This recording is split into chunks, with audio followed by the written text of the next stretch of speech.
শিখন হলো আচরণ পরিবর্তনের সহায়ক একটি প্রক্রিয়া।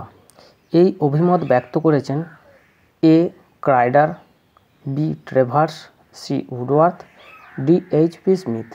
তো এখানে সঠিক উত্তরটি হবে অপশান বি ট্রেভার্স। 6 নম্বর প্রশ্ন, পরিবেশের প্রয়োজন মেটানোর তাগিদে আমাদের মধ্যে যেসব আচরণগত পরিবর্তন ঘটে তাই হলো শিখন। এই মতটি প্রকাশ করেছেন A Gates, B Crider, C Travers, D Gardner Murphy. এখানে সঠিক উত্তরটি হবে অপশান ডি গার্ডনার মার্ফি। 7 নম্বর প্রশ্ন, শিখন হলো অভিজ্ঞতার ফলশ্রুতি হিসাবে নতুন আচরণ আয়ত্ত করার অথবা পুরনো আচরণকে শক্তিশালী বা দুর্বল করার প্রক্রিয়া। এই মতটি ব্যক্ত করেছেন এ কিংসলি ও Garry, B H P. Smith, C Traders, D Woodworth. তো এখানে সঠিক উত্তরটি হবে অপশান বি এইচ.পি. স্মিথ। 8 নম্বর প্রশ্ন, শিখন হলো সেই প্রক্রিয়া যার দ্বারা আচরণ সৃষ্টি হয় এবং চর্চা বা প্রশিক্ষণের দ্বারা পরিবর্তিত হয়। এই অভিমত ব্যক্ত করেছেন এ কিংসলি ও Garry, B H P. Smith, C Travers, D Woodworth. তো এখানে সঠিক উত্তরটি হবে অপশান এ কিংসলি ও গ্যারি।